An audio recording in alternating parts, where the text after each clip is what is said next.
Fala pessoal, Rian aqui, vamos continuar com a nossa série de estatística básica para ciência de dados, para inteligência artificial. A gente está falando de estatística descritiva e nos vídeos anteriores a gente falou de desvio e o desvio médio absoluto. O desvio médio absoluto, ele conseguia traduzir numa métrica só a distribuição dos dados de forma absoluta, né? O que nos ajudava a entender a distribuição daqueles dados. Lá nós vimos que a distribuição média absoluta, ela tem uma característica muito importante. Ela atenua o efeito dos valores outliers, né? Já que a gente faz essa média absoluta, ainda que você tenha valores outliers, como o valor ele é uma média absoluta, você tem uma atenuação, você tem uma suavização. Isso não necessariamente é algo desejável, isso vai depender daquilo que a gente está estudando. Por quê? Dependendo do fenômeno que a gente está estudando, a gente pode querer ter uma sensibilidade maior para valores muito discrepantes, né? Para valores outliers. Além disso, e como a gente vai ver nos vídeos posteriores,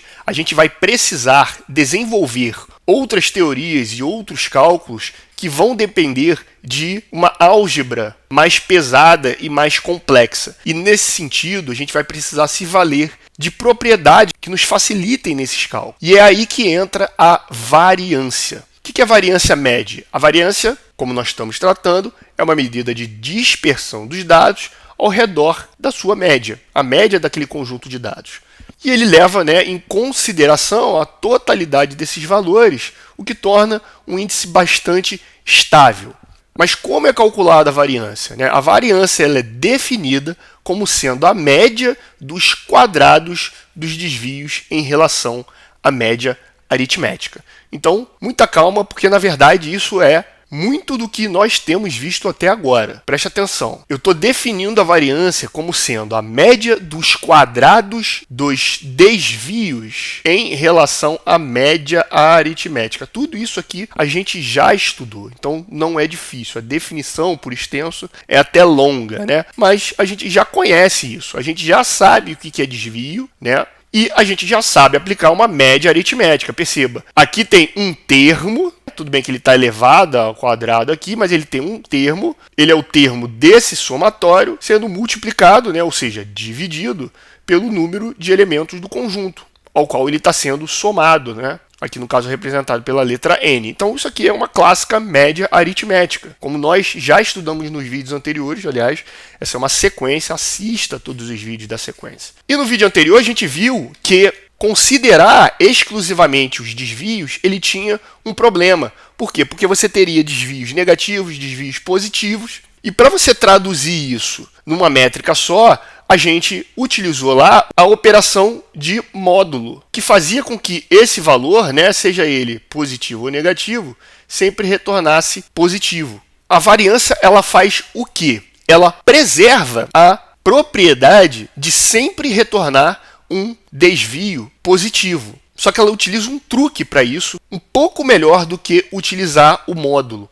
Ela faz o quadrado do valor. Mas, Jean, quer dizer que elevar ao quadrado garante que o valor vai ser positivo, independente da entrada dele aqui? Com certeza. Se você não sabe disso, é porque você não viu a série de matemática que tem aqui no canal também. Lá a gente explica sobre as propriedades da potenciação. Então, entender essas propriedades básicas de operações é muito importante. Perceba, a gente está falando aqui de estatística e a gente vai utilizar uma propriedade matemática para fundamentar o nosso conhecimento. Então, em vez de eu fazer o operador módulo, eu faço o operador potência, mais especificamente expoente 2. Por quê? Para qualquer base que eu tiver aqui de x, né, seja ele positivo ou negativo, elevado ao quadrado, ou seja, um produto dele, né, duas vezes, sempre vai ser um valor positivo. Esse valor se trata do desvio, né? Isso aqui é o desvio, nós já vimos essa fórmula aqui nos vídeos anteriores. E é basicamente isso que é a nossa variância, tá? Que nós vamos medir dispersão de dados. Agora, existe um aspecto importante que a gente precisa trabalhar em termos de variância, que nós não vimos até agora, porque esse aspecto ele é mais importante quando a gente vai trabalhar com a variância e depois com o desvio padrão. A gente vai ver essa diferenciação. Perceba que a definição aqui ela não está à toa. Nós temos a fórmula aqui, né? Deixa eu tirar essas anotações. Nós temos a fórmula aqui de variância de uma população e nós já sabemos que existe uma diferença entre população e amostra.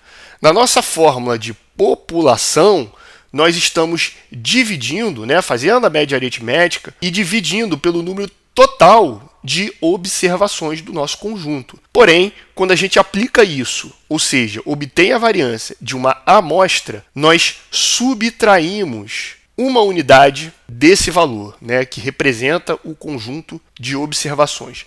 Então, quando você for fazer a variância e o conjunto de dados, ele se refere a toda a população, ou seja, todos os indivíduos caracterizados e identificados naquele conjunto, aí você vai utilizar a média aritmética clássica, dividindo pelo número de elementos do conjunto. Já se for uma amostra, aí você precisa subtrair uma unidade. Por que que isso acontece? E perceba, quando a gente representa a variância da população, nós representamos a variância como a letra sigma. Elevado ao quadrado, a gente vai entender no próximo vídeo por que ele está elevado ao quadrado. Já quando a gente representa a variância da amostra, aí é o Szinho, o caractere latim, que a gente está acostumado no nosso idioma. Então, população S grego, o sigma, amostra S em latim. Por que que nós subtraímos uma unidade do número total de elementos do conjunto? Bom, isso aqui é uma espécie de artifício de segurança para garantir que, como nós estamos tentando representar a distribuição numa amostra, e nós já vimos que a amostra ela tem o seu grau de incerteza, independente da técnica de amostragem que nós utilizarmos, nós já vimos tudo isso, sempre vai existir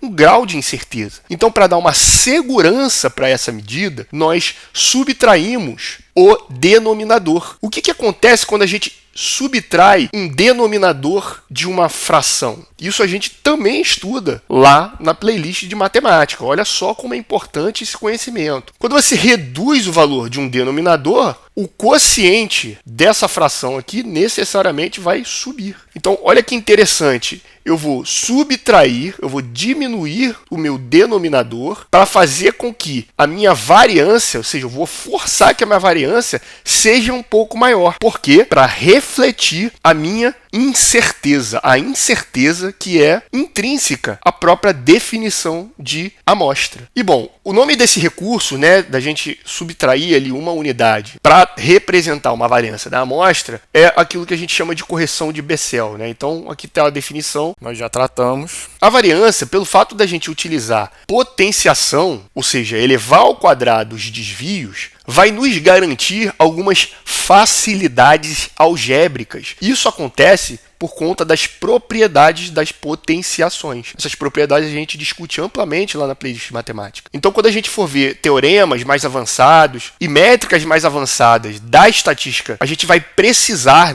vai facilitar a nossa vida se valer dessas propriedades. E essas propriedades vão estar presentes aqui na variância. Agora, a variância ela insere um outro aspecto, O fato de você estar elevando ao quadrado os valores medidos faz com que os desvios que sejam muito discrepantes, já definimos eles, tanto numericamente quanto de forma intuitiva, essa métrica vai acabar sendo muito sensível. Então, vai forçar essa métrica a acompanhar grandes discrepâncias. Isso significa que quando você tiver um valor de outlier muito grande, uma discrepância muito grande de dados, a variância vai acabar ficando muito alta, consequentemente. Então, isso pode ser importante em alguns aspectos. Por exemplo, vamos supor que você está medindo a dispersão, por exemplo, de pressão arterial de pacientes. E digamos que a pressão é um risco para determinadas doenças cardíacas. Então, pode ser interessante, quando do estudo de uma determinada droga, de um determinado remédio,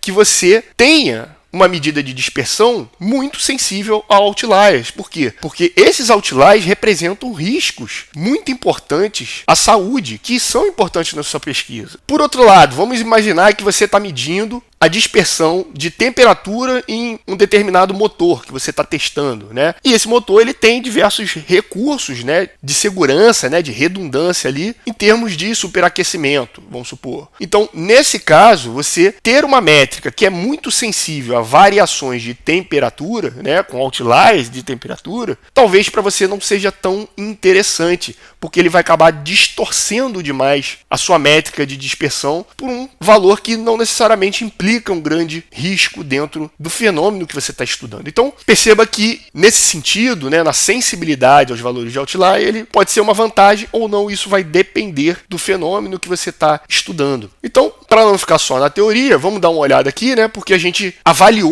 esses dois conjuntos em termos de medida de tendência central. Vimos que essa medida é exatamente a mesma, né? Vimos que é 8.000 de média. A média amostral é representada por x barra. E agora a gente vai utilizar a variância para tentar entender, né, esses dois fenômenos aqui, né, as duas amostras. Como é uma amostra, lembrando, né, se é amostra, o S normal, né, o S em latim. Se fosse população, seria o quê? Seria o sigma, né, o S grego. Então lá em cima a gente tem os desvios, a gente vai fazer os desvios ao quadrado. O cálculo dos desvios a gente já fez nos vídeos anteriores, vou só trazer para cá. Então tá aqui, né, os desvios elevados ao quadrado, a gente precisa somar esses valores. Quando você elevar cada um dos elementos então ao quadrado e somar, isso vai dar 100.000. E a gente precisa dividir por n menos 1, já que é uma amostra. N é igual a 5, 1, 2, 3, 4, 5, menos 1, 4. Então isso vai ser igual a 25.000. Então a nossa variância é de 25.000. Vamos calcular o próximo. Então tá aqui, né? Deixa eu botar o igual aqui, né? Quanto vai ser igual a esse aqui? É claro que eu vou pular na edição do vídeo, né? Não vou botar cada um dos cálculos, porque além de a gente explorar a potenciação e já termos visto, né, como se calcula a média aritmética nos vídeos anteriores e lá na playlist de matemática, a gente explora bastante a questão da potenciação, não é o nosso interesse, é só para a gente entender o processo, né? Além de, claro, poupar seu tempo para você aprender aquilo que realmente é interessante para a gente na playlist. Isso aqui vai dar, obviamente, um número bastante grande, tá vendo? Eu vou tentar resumir ele aqui. São 634 milhões, 124 mil, dividido, são 5 observações, menos 1, 4.